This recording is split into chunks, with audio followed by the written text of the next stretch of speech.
Siguro po ang naging issue nila ay yung kay Bullet kasi hindi po namin baga pinayagan Na makuha. Grabe. Eh di doon pa lang lumabas na kung ano yung pakay nila, di ba? Sumang-ayon naman po yung mama ni Bullet na pag-uwi na lang niya at siya ang mag-aalaga. So ngayon, mga kalingap, lumabas na yung katotohanan. Pag sa side naman po ng tatay na ang makuha, okay naman na rin po siguro kahit maliit pa.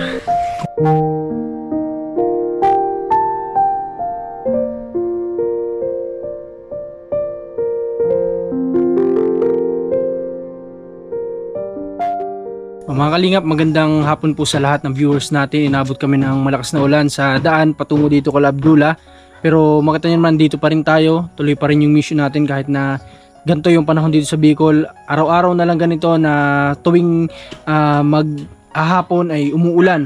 So ngayon, samahan nyo kami kay Abdullah at kakamustahin natin yung bata kasi may ilang araw dito ay nakabisita dahil nga sa naganap na paribon cutting ni Commander ay nag-support muna tayo doon. So tara, samahan nyo kami. Punta tayo.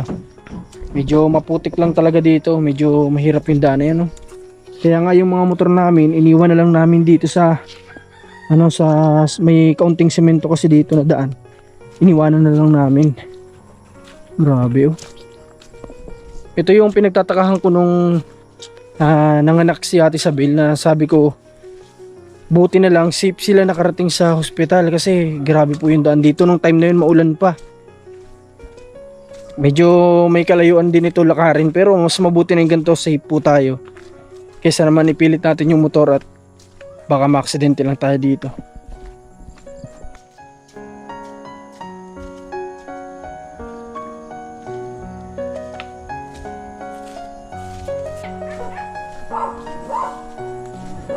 Dito na tayo ngayon kala Ate Isabel. At andito si Ate Isabel oh, naglalabaya. Anong ginagawa mo Ate Isabel?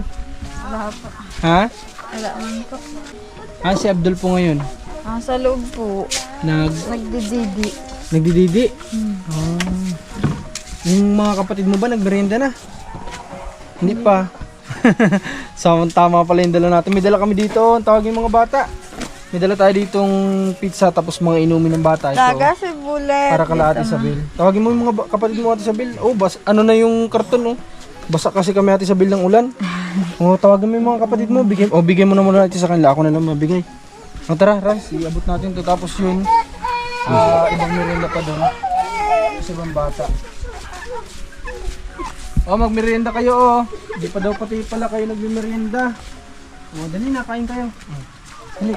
Plastic man oh. Sige, tanggalin ng plastic ha. Oh, sige na. Hi Abdul. Hi. Sige na, kain na kayo, kain. Meron pa doon, tapos may mga juice doon. Arrange ko na mo yung juice.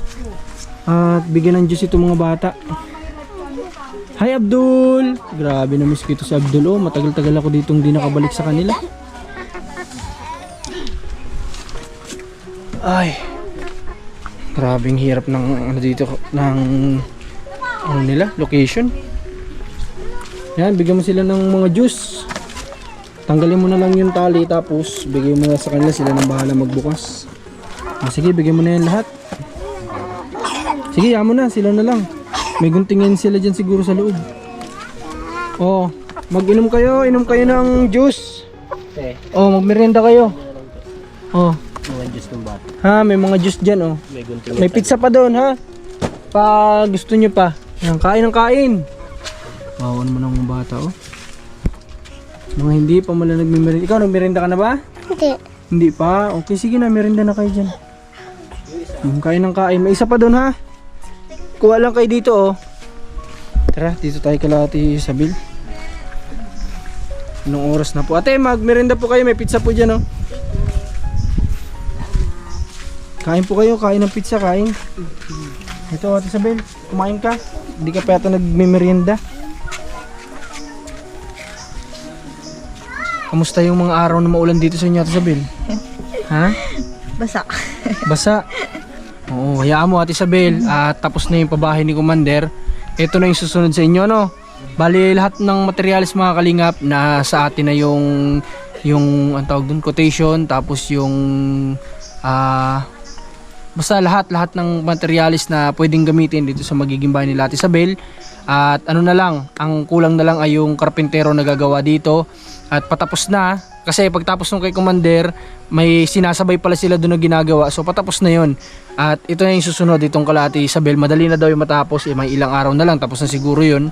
At hindi magpapasko Ate Isabel, hindi kayo magpapasko na wala kayong bahay. Ano? Kayo ba nagsiselebrate din kayo ng Pasko? Ha? Sa ano nyo, sa kultura nyo, nag-celebrate din kayo? Halos ano na po. Siya man din po kasi hindi kagaya ng iba. Hindi kagaya ng iba. Bakit anong Yung pinagkaiba? nakasanayan naman na po kasi namin yung hindi nakagaya dun sa ano nila mama. Yung ano na po. Yung parang sa mga Parang manidi, hindi na ganun. Normal Kasi ang papa nyo, parang kagaya namin, di ba? Okay. Parang normal lang. Pero kayo ba, tuwing Pasko, anong ginagawa nyo? Naghahanda ba kayo? Hindi rin po. Normal na araw na lang sa amin. Ha? Normal na araw na lang po sa amin. Normal na araw na lang. Parang wala lang. Wala lang. Okay, Ate Isabel. Maganda yan na kapag nasimulan na itong bahay ninyo at sabi ko hindi naman ito darating ang Pasko na hindi pa tapos, mas maganda magpapasko kayo dito na may handa, ano? Ate Isabel, paano kung may handa kayo, sino naman magluluto? Ha? Ikaw? Oh, si Lola, marunong daw pala magluto, ano? Mas maganda yan. Si Lola, wala din naman yatang kasama. Pwedeng sama-sama na lang kayo magpasko, ano? Bibigyan namin kayo dito ng panghanda na pwede nyo lutuin, kung ano yung mga paborito ng bata, kung ano yung mga gusto nyong kainin, dadali namin dito para na sa ganun paano na rin natin dito sa magiging tahanan ninyo. O mga kalingap, yung magiging magiging plano ng bahay nila. So ano siya, Ate Isabel, naging plano namin ng karpintero, magiging pundasyon niya semento po. Semento yung mga pundasyon at nakaangat yung bahay na medyo siguro Ate Isabel mataas na to masyado, di ba? Mga abot lang siguro sa ganito, ganyang kataas. Tapos palalagyan natin siya ng hagdan, tapos meron silang parang balkon, magiging balkon. Parang style pag akyat mo ng hagdan, balkon, tapos may pintuan. Ganun yung magiging plano ng bahay nila. Ganun yung napag-usapan namin ng karpintero na gagawin para sa magiging tahanan nila Ate Isabel dito. At siguro sa isang araw, kung ang iniisip ko kasi kapag dinala po yung mga materialis kaagad dito, kasi ang gusto ng karpintero, kompleto na. Maganda nga naman yung kompleto para mabilis yung trabaho. Kaso nga lang iniisip ko, sa namin itatambak yung materialis. Ate Isabel, may pwede ba tayo dito pagtambakan ng materialis? Mauulanan po. Mauulanan. Kumusta pala, Ate Isabel, maiba ko, kumusta pala si Abdul? Hindi naman na nagkakasakit. Hindi man na po. Kaso may sipon pa rin sila. Lahat sila? Nagkakahawa-hawa baka isang baso yung ginagamit? Hindi po. Naampiyasan po kasi wag nag-uulan tapos biglang nalakas yung hangin. Naampiyasan?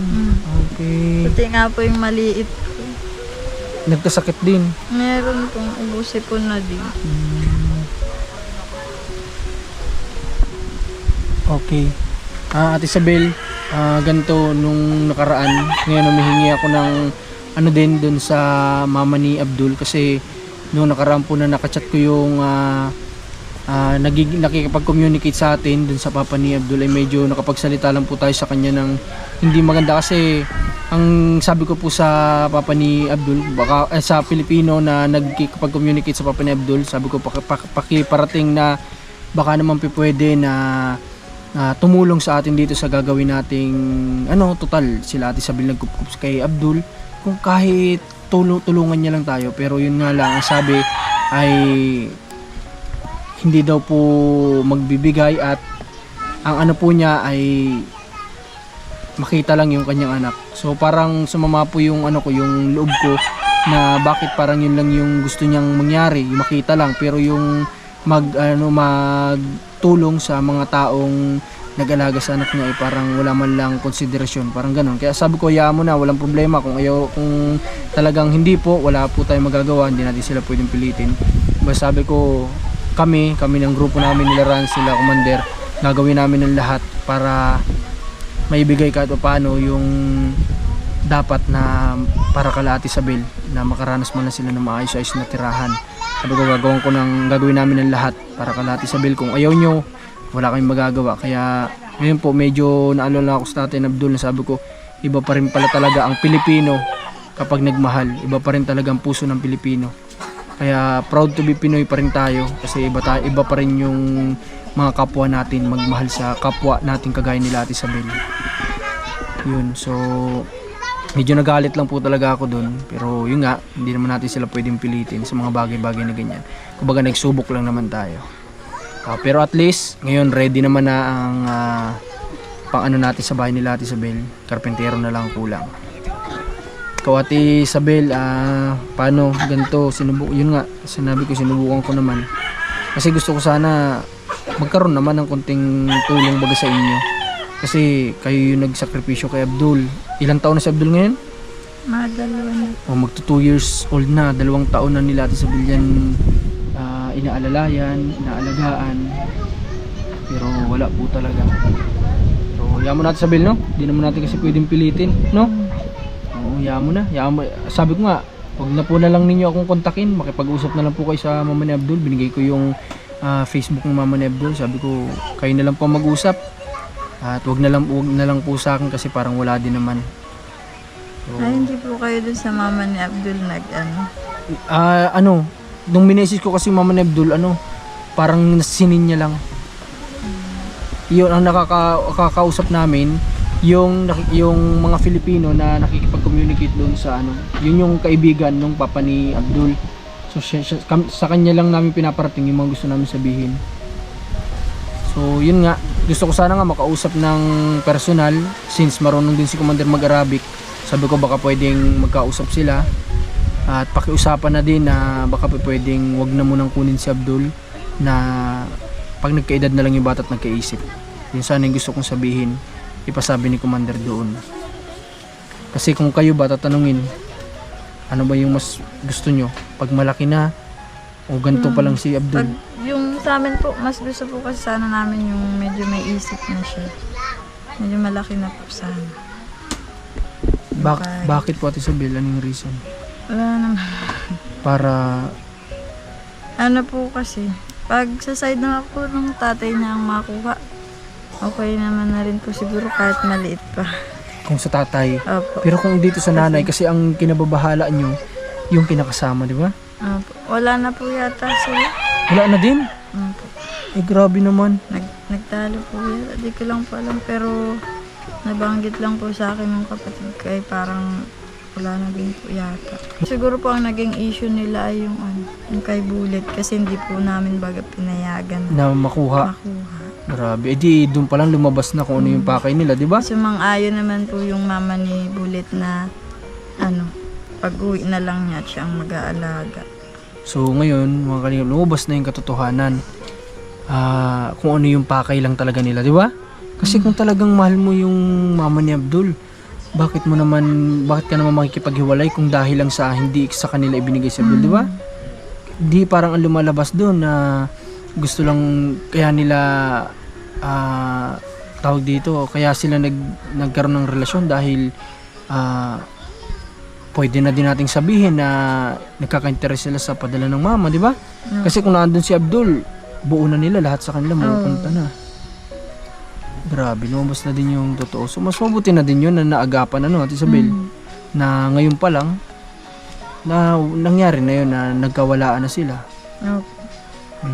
Yun lang naman po yung nabanggit ng kapatid ko at sabi kay medyo nakakabigay na po kasi sa amin yung mama ni Bullet. Ngayon nakakapagbigay na. Wow. Tapos sabi ko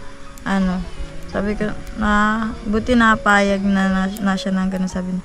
Siya na daw po at parang ang pagkabanggit po kasi sa akin ng kapatid ko parang wala na daw po kaya napupukusan naman si Bullet. Grabe. Ma'am, thank you so much po sa inyo. Nakapag-isip po siguro kayo ng maayos, ng mas magandang desisyon na mag-focus na lang po siguro muna kayo kay Abdul, kagaya po ng ginagawa nyo. Nabalitaan ko kay Isabel na mas nakakabigay na po pala kayo ngayon kay Abdul. Maraming salamat po sa inyo, ma'am. At sana pagpatuloy nyo po yan. Sana pagpalain din kayo dyan at ingatan kayo dyan sa abroad. Abdul, kamusta ka na? Ha? Bigyan pizza yung inumin niya. Oh, gusto mo ng inom ka. Gusto mo pa ba ng pizza? Meron pa naman dito, marami pa ito. Sa Ate Isabel nga, hindi pa nagmerienda, Kain na. Kain na. Dali, busog ka na ba? Nagkain ka na ba sa loob? Ay, oo. Napaano itong nasa mata niya? Napaano yung nasa mata mo na sugat? Kain ka.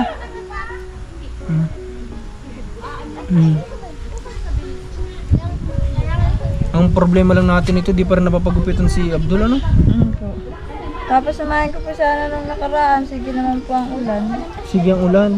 Hindi nga rin po kami makalabas ng may kasama. Pag may kasama ate Isabel o kung kaso may bibi ka, ano? Kung pwedeng message mo kami ate Isabel para susunduin namin si Abdul, ha? At hindi namin kasi alam kung kailan si ate Isabel o si Abdul may pwedeng sasama. Kasi ang sasama lang na pwede yata yung ano niya yun? Tito? Yung Ayaw mo tito po niya. yata magsama. Ayaw magsama? Nahihiya.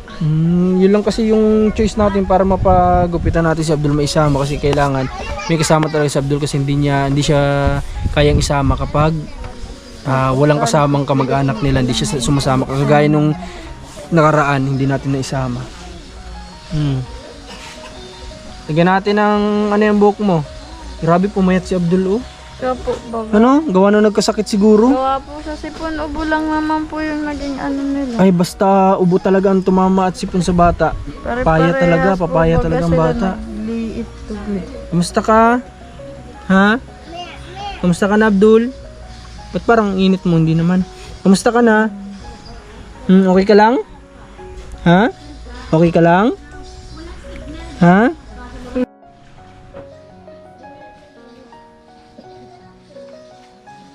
Nagkain ka dun sa loob?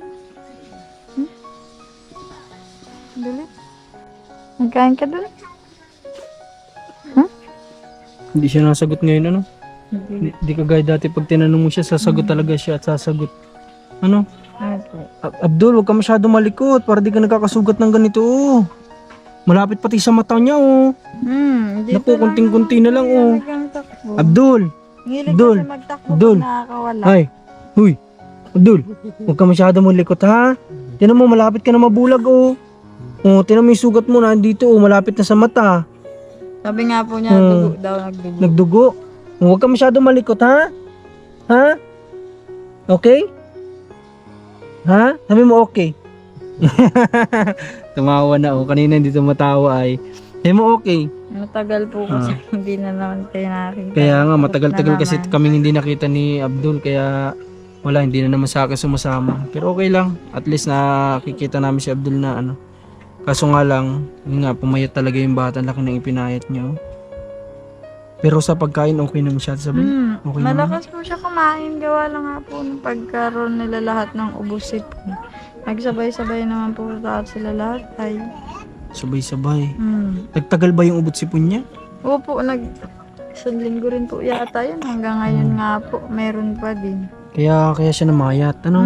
At ano Halos po, lahat naman siguro sila pumayat. lahat po, pati nga yung maliit ko, yun nga po ang naano ngayong maigi, huli-huli. Kapag natutulog kaya sa bil, may mga kumot ba kayo dyan?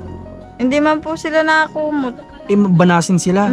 Puro pawis. Kahit nga po mahangin, naano ko na lang na wag buksan yung yung ceiling fan. At kahit po mahangin, puro sila pawis. Puro pawis. Ang siguro mas maganda nating gawin kapag nag-ano sila Ate Isabel dito ng napagawa natin yung bahay nila. Pagawa natin ng maliit Ate Isabel na paano ba ito? May CR ba kayo ditong ginagamit? Wala. Importante din may CR sana mga kalinga. Baka pwede nating mapagawa ng CR. Yan, sa mga gusto pa po na magdagdag sa ating pabahay kila Ate Isabel para nang sa gano'n mas maganda, mas kumbaga mas maayos yung mapagawa natin. Mag-message lang po kayo at nagpapasalamat ako sa nag-donate na sa atin, kay Ninang Adelina, kay Ninang Adel, kay Tita Celia, kay Tita Jo. Maraming salamat po at sa ninong natin na magbibigay din. Thank you so much po sa inyo. At kung hindi man nag-abot ang papa ni Abdul sa atin, hindi natin pwedeng pilitin yun, hindi natin pwedeng persahin yun. Sa atin lang, nagsubok lang tayo na baka naman kunting konsiderasyon lang naman kala Ate Isabel. Pero wala po tayong na kaya okay na yun. At saka simula ngayon, hindi na po ako sa kanya ipag-contact. Bahala na po sila ng mama ni Abdul na mag-contact. Kung kukontakin niya po ang mama ni Abdul, basta mahalaga, binigay ko na sa kanya yung information, yung Facebook ng mama ni Abdul at siya na pong bahala. Okay. O paano Abdul? Pupunta na kami. Ha? Huwag ka na masyado malikot, ha? Appear tayo. Appear, kung okay. Ayun. Okay daw. Sige, huwag ka na masyado maglikot ha. Baka sa susunod sa mata ka na tamaan ng bubulag ka. Sige. Okay.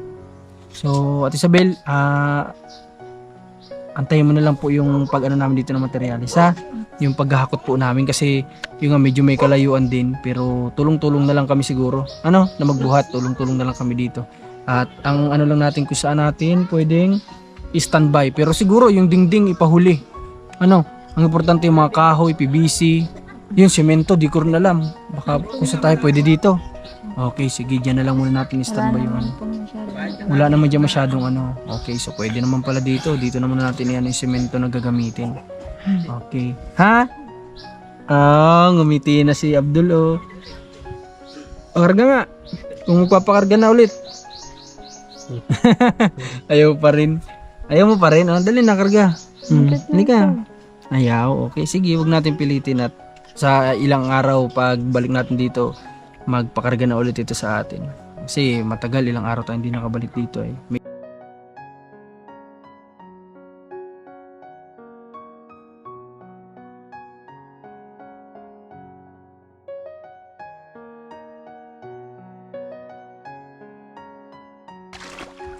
Kasi ako na nagkakayo dyan iba.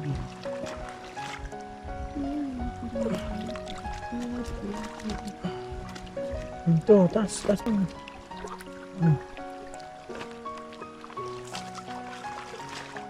Lagi ka siguro nasa putikan. Butik mo dito kada ka mo din. Ayun, kumusta na ikaw? Ha? Maraming sugat Paano? Pag Kabila. hindi yan pinapababa kung ano-anong ginagawa sa sarili. Kaya pala Anong ginagawa niyo Kaya sa hayaan sarili? na lang magbaba. Hindi na maasikaso niya sa dami bagang Sa dami kasi nang inaasikaso natin sa bill, hindi na Hindi na dami ba naman na magkakapatid nito na inaasikaso natin sa bill. Kaya nga sabi ko sa bilin, may mga kapatid ka dapat. Mga kapatid ng babae dapat yung maglalagay. Siya nga po, Titingnan mo na lang. dapat talaga natuturuan mga kalingap ng mga kapatid natin sa bill din sa paggagawa Yan ng naman ang bahay. sinasabi ko. Hindi ka na.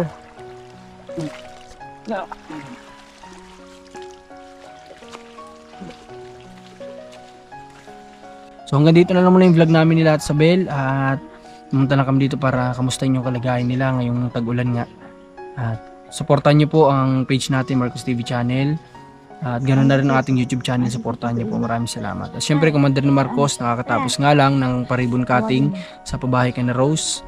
At ito na may susunod natin na project kay Ate Isabel. Maraming salamat po. Pagpalain po kayong lahat.